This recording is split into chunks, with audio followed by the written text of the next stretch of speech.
Sebenarnya apa sih dok penyakit autoimun itu? Simpulkan, ada 3 faktor yang berperan besar di sini. Yang pertama itu adalah, faktor genetik, kemudian faktor lingkungan ini juga banyak isinya ya. Mungkin pertanyaan terakhir nih dok, Eee, apakah penyakit autoimun ini bisa sembuh dok?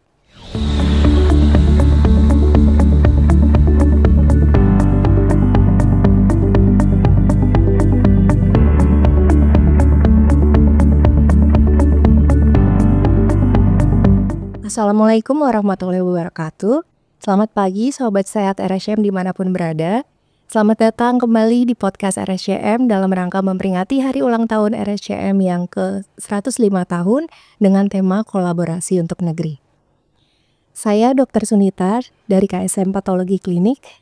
Pagi ini kita kedatangan narasumber yang pakar di bidang imunologi yaitu Dr. Yusuf Bahasawan, spesialis patologi klinik konsultan, Master of Science. Beliau adalah lulusan dari Fakultas Kedokteran Universitas Indonesia dan juga lulusan Master of Science in Integrated Immunology dari University of Oxford. Saat ini beliau aktif sebagai staf medis di RSUPN Dr. Cipto Mangunkusumo dan juga sebagai dosen di Fakultas Kedokteran Universitas Indonesia. Selamat pagi dokter. Selamat pagi Dr. Sunita, selamat pagi Sobat Sehat RSCM semuanya. Ya dok, jadi hari ini kita akan ngobrol-ngobrol sedikit ya dok tentang penyakit autoimun. Sebenarnya apa sih dok penyakit autoimun itu? Ya, jadi memang penyakit autoimun ini adalah salah satu penyakit yang banyak ditanyakan juga ya oleh masyarakat. Mengapa? Karena memang dia berbeda dengan penyakit infeksi. Kalau kita yang lebih banyak tahu ya, masyarakat ada penyakit infeksi, kemudian juga ada penyakit metabolik. Kalau penyakit infeksi itu dia penyakitnya jelas, ada patogen, yaitu bakteri atau virus. Yang terakhir kita ada pandemi COVID-19, kita tahu siapa lawannya. Atau juga penyakit-penyakit metabolik ya, yang banyak di masyarakat seperti diabetes mellitus, itu sudah diketahui. Ada karena adanya penurunan fungsi dari insulin, penurunan pankreas menghasilkan insulin. Tapi ketika kita bicara autoimun, ini adalah penyakit yang kita belum banyak ketahui sepenuhnya. Jadi pada penyakit autoimun, tiba-tiba tubuh kita mengalami kerusakan sel, kerusakan jaringan, yang penyebabnya itu adalah serangan dari sel di dalam tubuh kita sendiri. Sementara sel kita kan harusnya normal ya, menjaga bagaimana kita bisa berfungsi dengan baik ya, mata kita, hormon, kelenjar, dan juga fungsi organ-organ lainnya. Tapi di sini pada penyakit-penyakit autoimun ternyata terjadi serangan oleh tubuh kita sendiri dari sel ataupun molekul-molekul protein lainnya. Itulah yang menyebabkan kenapa ada terjadi penurunan fungsi tubuh gitu. Oh gitu ya dok. Nah tapi sebenarnya penyebabnya apa dok sampai sistem imun kita ini tidak dapat mengenali sel-sel tersebut dan akhirnya menyerang sel tubuh kita sendiri. Penyebabnya sebenarnya apa sih dok? Jadi kalau kita tarik mundur dari sejarahnya, mulai muncul ada kemungkinan ini namanya penyakit autoimun tuh di tahun 1940-an. Sebelumnya juga sudah ada, tapi di tahun 1940-an itu mulai diketahui dari pemeriksaan dari darah pasien penyakit autoimun, itu diperiksa, dilihat oh ternyata memang ada sel tubuh yaitu neutrofil ataupun makrofag yang dia memakan sel tubuh lainnya. Kemudian dicari-cari selama puluhan tahun sampai sekarang, kemudian kita simpulkan ada 3 faktor yang berperan besar di sini. Yang pertama itu adalah faktor genetik, kemudian faktor lingkungan. Faktor lingkungan ini juga banyak isinya ya, seperti misalkan infeksi, paparan sinar UV, kemudian juga kerusakan-kerusakan jaringan atau radang kronik. Terus kemudian yang ketiga juga ada faktor hormonal. Yang di sini tadi yang Dokter Sunita juga sebutkan di awal ya, bahwa wanita itu lebih sering terkena penyakit autoimun karena hormon estrogen ini yang memang hormon yang utama ada di perempuan. Jadi 3 faktor tersebut yang menyebabkan kombinasi sampai seseorang bisa terkena penyakit autoimun. Nah tadi dokter juga menyebutkan ada faktor genetik ya dok. Nah kalau faktor genetik dengan adanya faktor genetik tersebut, apakah berarti penyakit ini bisa diturunkan gitu dok? Ya, kalau kita bicara mengenai faktor genetik di sini sebenarnya bukan berarti ketika ayah ataupun ibunya ada satu yang terkena penyakit autoimun terus kemudian anaknya juga pasti terkena autoimun. Karena kembali bahwa ini penyakit yang multifaktorial, berbagai faktor. Jadi ini hanyalah, salah satu faktor yang kita bisa bilang meningkatkan risiko, meningkatkan kemungkinan, seseorang, terkena penyakit autoimun. Jadi kalau kita lihat lagi dari biologinya, di dalam tubuh kita ini kan kita tersusun dari, sel. Sel itu di dalamnya adalah gen. Nah, gen inilah yang nanti menentukan bagaimana sel tersebut dapat berfungsi. Nah, pada penyakit-penyakit autoimun ada individu-individu yang memiliki kerentanan genetik. Jadi gen ini berbeda dengan, populasi normal yang menyebabkan dia lebih rentan. Jadi misalkan orang normal ketika terkena infeksi ataupun ada radang kronik, pada akhirnya dia tidak, mencetuskan suatu kelainan autoimun. Tapi pada individu-individu yang gennya ini kita sebutnya tuh predisposisi ya, ada kerentanan ketika dia terjadi infeksi kronik, nah dia ada tuh probabilitas berapa persen dia lebih mungkin kemudian timbul autoimun, dibandingkan dengan orang-orang normal lainnya. Baik. Kemudian, tadi Dok, yang tentang, hormon estrogen. Berarti pada laki-laki walaupun kecil kemungkinannya bisa juga ya Dok mengalami penyakit autoimun ini? Ya, jadi laki-laki bukan berarti dia aman dari penyakit autoimun, dia juga, berisiko untuk terkena penyakit autoimun, hanya memang, kemungkinan atau chance-nya itu dia lebih rendah dari perempuan. Nah, hubungannya apa sih kemudian dengan estrogen ini kenapa menyebabkan perempuan itu lebih rentan?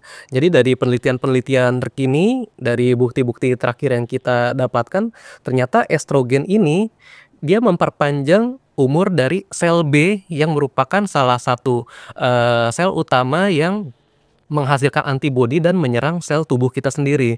Jadi ini salah satu alasan yang mungkin juga masih perlu, diteliti lebih lanjut seberapa besar sih peran sel B ini dalam hubungannya dengan, estrogen. Tapi itu adalah salah satu bukti, terakhir ya Dokter Sunita yang kita, peroleh bahwa estrogen dia memperpanjang umur sel B sehingga, pada penyakit-penyakit autoimun seseorang yang ada hormon estrogennya masih tinggi, apalagi kalau kita bandingkan laki-laki dan perempuan ya jelas jadinya, perempuan lebih rentan dalam hal ini. Baik. Nah, kemudian kalau kita bicara tentang penyakit autoimun nih Dok, ini sebenarnya tuh penyakit apa saja sih Dok yang termasuk dalam penyakit autoimun nih?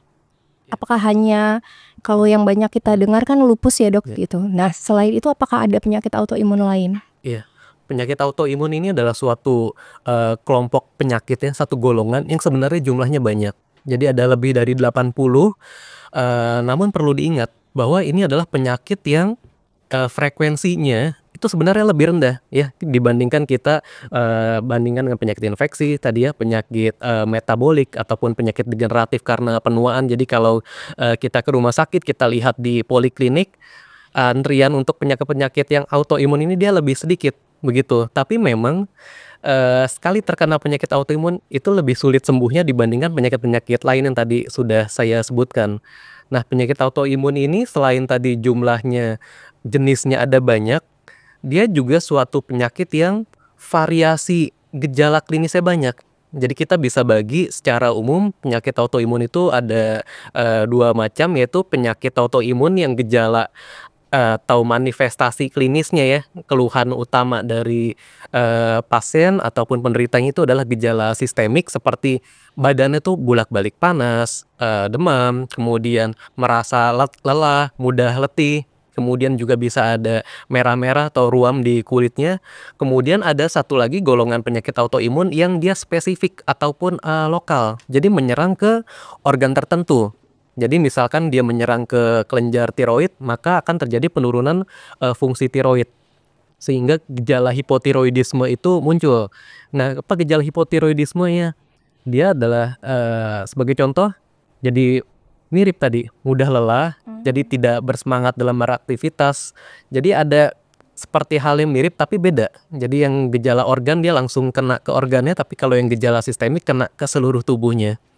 Terus kemudian ada satu lagi mungkin yang saya tambahkan, yaitu seperti penyakit diabetes mellitus tipe 1, itu juga penyakit autoimun yang langsung menyerang ke organ pankreas, sehingga menyebabkan gejalanya adalah gejala penurunan, fungsi pankreas yang ditandai oleh tidak diproduksinya atau menurunnya kadar insulin dalam tubuh.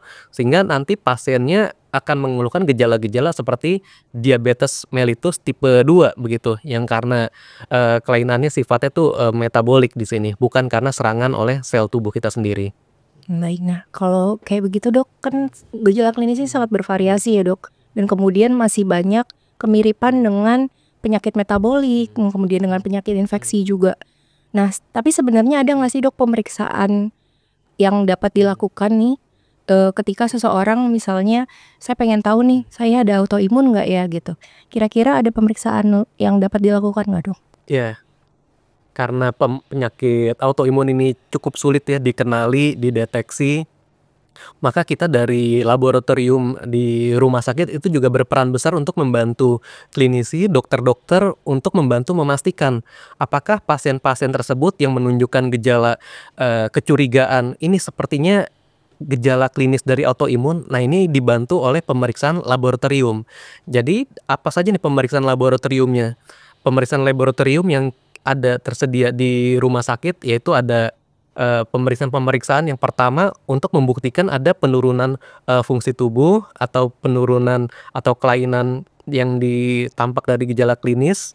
Sebagai contoh yang pertama, autoimun itu menyebabkan inflamasi atau radang kronik. Jadi pemeriksaan yang bisa diperiksa itu adalah pemeriksaan laju endap darah ataupun C-reaktif protein.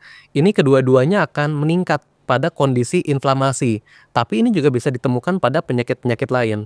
Kemudian penyakit autoimun itu juga ada yang menyerang, sel darah merah sehingga kita bisa temukan anemia. Kemudian juga tadi yang diabetes, mellitus yang tipe 1 kita bisa cek kadar insulinnya, kemudian untuk kelenjar tiroid kita bisa periksa, kadar TSH-nya, itu adalah penanda-penanda kerusakan jaringannya. Nah, kemudian lebih lanjutnya, apakah ini autoimun atau ini penyakit lain? Nah, yang ada di rumah sakit salah satunya itu adalah, antinuklear antibody itu untuk penyakit lupus. Kemudian ada rheumatoid factor, itu untuk penyakit rheumatoid arthritis. Kemudian yang lain-lainnya seperti untuk penyakit, miositis, penyakit, diabetes mellitus tipe 1, ataupun penyakit-penyakit lainnya yang kita mau cari nih antibodinya, itu juga tersedia pemeriksaan autoantibody spesifik untuk, masing-masing penyakit. Namun ada kesulitannya. Ya, pertama yang perlu saya sampaikan karena kembali lagi ini penyakit yang lebih jarang dibandingkan penyakit lainnya, pemeriksaan-pemeriksaan tadi tidak tersedia di banyak rumah sakit. Seringkali ini tersedianya di rumah sakit besar saja yang ada dokter spesialis untuk alergi dan imunologinya untuk membantu menegakkan, penyakit autoimun tersebut. Jadi ini salah satu keterbatasan juga, tapi di lain pihak ya juga kita perlu, memahami sistem rujukan. Jadi ketika di rumah sakit yang tipe C atau yang lebih bawah itu dia belum tersedia, kita bisa rujuk ke pasiennya ke laboratorium rumah sakit yang tersedia untuk pemeriksaan-pemeriksaan yang lebih spesifik untuk menegakkan diagnosis autoimun tadi. Jadi dari hal yang dokter sampaikan tadi, pemeriksaannya kan banyak ya dok. Kemudian membutuhkan lab yang spesialistik juga. Biaya pemeriksaannya juga pasti tidak sedikit. Apakah hal-hal tersebut juga dok yang mendasari tegaknya diagnosis penyakit autoimun ini menjadi lama? Bagaimana pendapat dokter mengenai hal itu? Ya mungkin di sini ada 2 nih yang mau saya sampaikan. Yang pertama mengenai ya betul biayanya lebih mahal untuk pemeriksaan tersebut karena ini pemeriksaan-pemeriksaan imunologi. Jadi kalau di laboratorium rumah sakit kita ada pemeriksaan untuk, kimia klinik, ada pemeriksaan, hematologi, ada pemeriksaan imunologi. Pemeriksaan imunologi ini dia harganya cenderung di atas pemeriksaan yang lain karena memang teknologinya untuk bisa, mendeteksi autoantibody spesifik itu dia lebih, sulit, dibutuhkan cost yang lebih mahal. Sehingga bagaimana caranya agar kita lebih, cost efektif ya. Jadi memang benar-benar, pasien yang kecurigaan autoimunnya tinggi yang mendapatkan pemeriksaan tersebut. Jadi dari suatu penelitian dari Abels dan kawan-kawan itu di, Kanada dia melihat dari rumah sakitnya, sebagian, cukup besar ada sekitar di atas, 20% pasien yang diperiksakan itu ternyata indikasinya kurang kuat. Apakah dia suspek atau curiga autoimun atau tidak. Kenapa? Karena kembali ke awal tadi, gejala klinis autoimun terutama di awal-awal penyakit itu kurang khas, hanya demam berulang, kemudian, letih, kemudian bisa jadi juga ada nyeri sendi atau kaku sendi. Nah, kalau misalkan gejalanya masih kurang khas, perlu digali lagi untuk penyakit-penyakit lain yang lebih sering, frekuensinya lebih sering ada, di masyarakat. Tapi kalau misalkan dari awal ketemu pasien yang, demam berulang, kemudian sering, cepat cepat lelah, ada kaku-kaku sendi, kemudian langsung diperiksakan untuk pemeriksaan autoimun tadi ya, seperti antinuklear antibody dan rheumatoid factor, itu seringkali hasilnya negatif karena ternyata memang penyakit lain penyebabnya, bukan penyakit autoimun. Jadi kita kadang, perlu observasi dulu, memastikan bahwa apakah ini bukan penyakit lain yang lebih sering, dan kalau gejalanya memang kurang khas, kita bisa observasi dan lakukan, pemeriksaan ataupun kita, lakukan kontrol kembali di beberapa minggu atau beberapa bulan kemudian, apakah ada muncul gejala yang lebih khas atau kombinasi gejala tadi. Misalkan untuk sendinya tadi kaku-kaku ataupun sakit itu di banyak sendi, jadi bukan hanya di satu sendi lutut saja atau di bagian kaki saja, tapi sudah, melibatkan beberapa sendi yang kita sebut sebagai poliartritis. Kalau misalkan kumpulan gejala tadi, sudah ada kombinasinya lebih dari 2 atau 3, nah ini semakin mengarah kuat ke arah autoimun dan bisa dilanjutkan atau menjadi indikasi kuat diperiksakan, untuk pemeriksaan-pemeriksaan untuk autoimun tadi. Nah, kemudian yang kedua, aspek gejala klinis tadi ternyata juga menyulitkan Dokter Sunita. Jadi misal nih di awal, pasien datang di awal diagnosis, gejalanya ada ruam, ada, rambut rontoknya, kemudian tadi ya ada demam berulang, kemudian setelah diterapi ada remisi, nanti datang lagi, misalkan untuk kontrol 3 sampai 6 bulan kemudian, ada muncul gejala klinis yang lain, ternyata bisa berbeda gejala klinis yang selanjutnya. Bisa jadi ternyata di gejala klinis yang kedua muncul dia nyeri-nyeri sendi, padahal di awal pasien tidak mengeluhkan gejala nyeri-nyeri sendi seperti itu.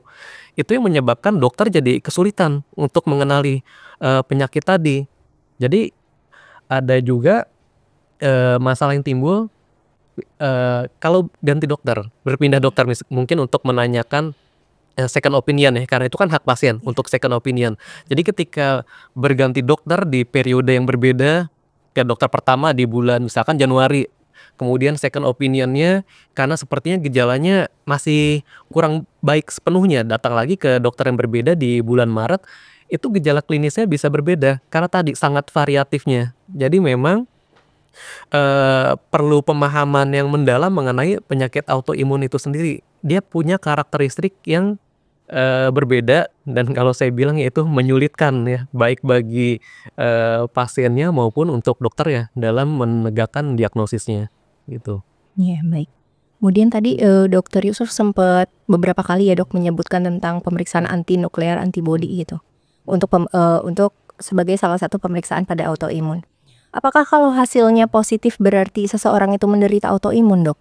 Atau bagaimana? Ya, jadi pemeriksaan antinuklear antibody ini adalah salah satu tes laboratorium yang paling sering, ya mungkin bisa dibilang nomor 1 juga ya yang indikasikan untuk pasien-pasien dengan penyakit autoimun. Kenapa? Karena yang salah satu yang paling seringnya itu adalah, SLE atau, lupus erythematosus systemic, itu salah satu yang paling seringnya. Jadi dan untuk penegakan diagnosis lupus itu dia mutlak perlu pemeriksaan, ANA.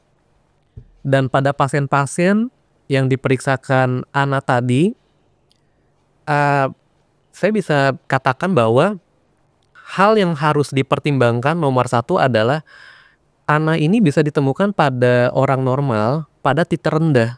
Ya, jadi kalau kita lakukan pemeriksaan ANA, kita lakukan pengenceran. Jadi, darah dari pasien kita ambil, kemudian kita proses dan kemudian kita, reaksikan dengan, reagen untuk tes di laboratorium tersebut.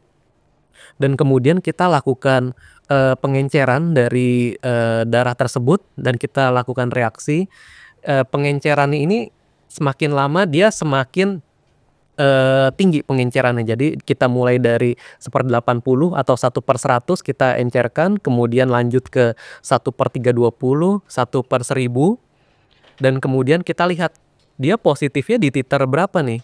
Makin dia titernya makin tinggi, dia makin positif, itu dia makin mengarahkan kuat, makin spesifik ini adalah penyakit autoimun. Tapi pada titer yang terendah tadi, di titer 1/80 atau 1/100, itu 5% orang normal bisa memberikan hasil positif. Apalagi pada kondisi pasien-pasien lansia ataupun pasien dengan kehamilan, dia ada 5%. 5% itu artinya 1 dari 20 ya. Jadi kalau ada 20 orang atau 20 pasien kita lakukan pemeriksaan ANA, maka kita bisa bertemu dengan satu pasien yang hasil ANA-nya positif padahal bukan penyakit autoimun. Dan kalau diencerkannya lebih rendah lagi, misal pengenceran itu tidak sampai 1/80, misalkan 1/40, itu bisa sampai 30% orang yang memberikan hasil positif. Jadi ANA ini kita pertimbangkan untuk pasien-pasien memang tadi kecurigaan kuat. Jangan yang masih kecurigaannya lemah, masih bisa kita bilang, "Oh, ini masih jauh nih dari kemungkinan autoimun." Kita periksakan, dia bukan ANA ini bukan pemeriksaan screening pada orang sehat atau gejala klinis yang ringan, "Ayo kita cobakan aja pemeriksaan ANA, kalau dia positif maka dia autoimun." Oh, bukan begitu. Jadi kita alur untuk mendiagnosisnya adalah kumpulkan dulu gejala-gejala klinis yang mengarah kuat ke autoimun dan kita lakukan pemeriksaan ANA. Karena tadi, kalau ternyata dia orang normal bukan autoimun, ANA-nya positif, nah kan jadi bingung nih, malah menimbulkan konflik. Ini saya autoimun dong berarti hasil ANA-nya positif, oh bukan. Kita jadi harus kembali jelaskan lagi, ini bisa ditemukan normal pada 5% populasi, terutama pada titer-titer rendah tadi, begitu. Ya, jadi tidak bisa gitu ya dok, pemeriksaan ANA ini untuk MCU gitu misalnya pada semua wanita kita periksakan gitu, berarti itu salah kaprah gitu ya dok? Ya, jadi memang sangat tidak disarankan untuk menggunakan pemeriksaan ANA untuk screening. Dan kalau kita kembali tadi ke bagaimana penyakit autoimun itu timbul, pada kondisi normal sebenarnya autoantibody itu ada dia dalam jumlah kecil pada orang normal, dan itu dikendalikan oleh tubuh kita harus terus ada dalam jumlah kecil, karena autoantibody ini ternyata juga berperan untuk membersihkan sisa dari sel-sel mati di dalam tubuh kita sendiri. Jadi harusnya autoantibody atau antibody yang menyerang sel kita hanya untuk membersihkan sel-sel mati.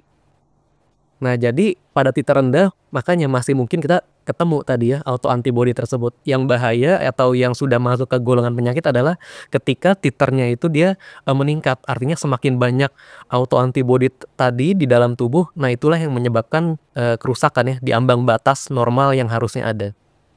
Mungkin pertanyaan terakhir nih dok, apakah penyakit autoimun ini bisa sembuh dok?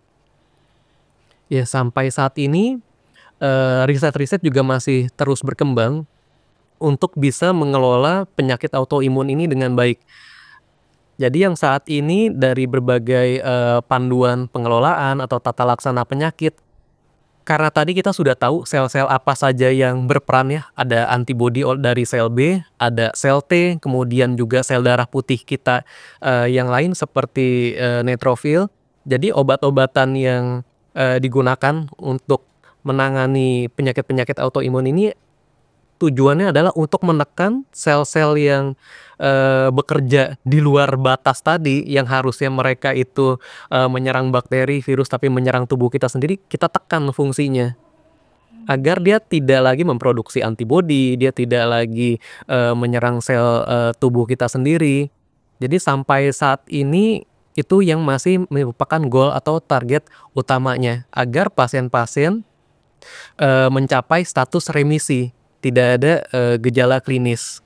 Nah, pengembangan selanjutnya untuk pengobatan itu masih tahap riset ya. Bagaimana bisa benar-benar kemudian sel B dan sel T yang sudah menjadi kelainan atau abnormal tadi bisa tidak hanya ditekan fungsinya tapi juga bisa dimatikan, sehingga nanti yang tersisa di tubuh hanyalah sel B dan sel T yang normal saja. Jadi kita masih terus mencari cara bagaimana memisahkan. Jadi kalau tadi penyakit autoimun itu gagal membedakan ini sel tubuh dengan sel-sel asing, nah kita nih dalam pengembangan pengobatan juga mencari cara bagaimana membedakan sel B dan sel T yang abnormal dengan sel B yang sel T yang normal. Karena kita mau hanya menargetkan sel B dan sel T yang abnormal itu saja. Kalau itu sudah bisa dicapai, nah mungkin ya ada saatnya kita bisa bilang penyakit autoimun tuh bisa disembuhkan. Ya, kita masih terus berjuang ke sana. Makasih. Baik, terima kasih Dr. Yusuf atas kesediaannya menjadi narasumber kita hari ini. Maka untuk menutup acara mungkin bisa saya simpulkan beberapa poin berikut, yaitu penyakit autoimun itu disebabkan oleh adanya kelainan dari sistem tubuh imun tubuh kita untuk mengenali sel tubuh sehingga menyerang sel tubuh sendiri. Kemudian ada tadi beberapa pemeriksaan yang dapat dilakukan untuk pemeriksaan autoimun, namun tidak ada yang dapat digunakan sebagai screening. Kemudian mengenai penyakit ini apakah dapat sembuh, untuk saat ini setidaknya penyakit ini dapat dikontrol sehingga pasien mencapai remisi. Demikian Sobat Sehat RSCM, bincang-bincang kita dengan Dr. Yusuf Bahasawan, spesialis patologi klinik konsultan. Semoga informasi yang diberikan dapat bermanfaat. Sampai jumpa di podcast berikutnya. Wassalamualaikum warahmatullahi wabarakatuh.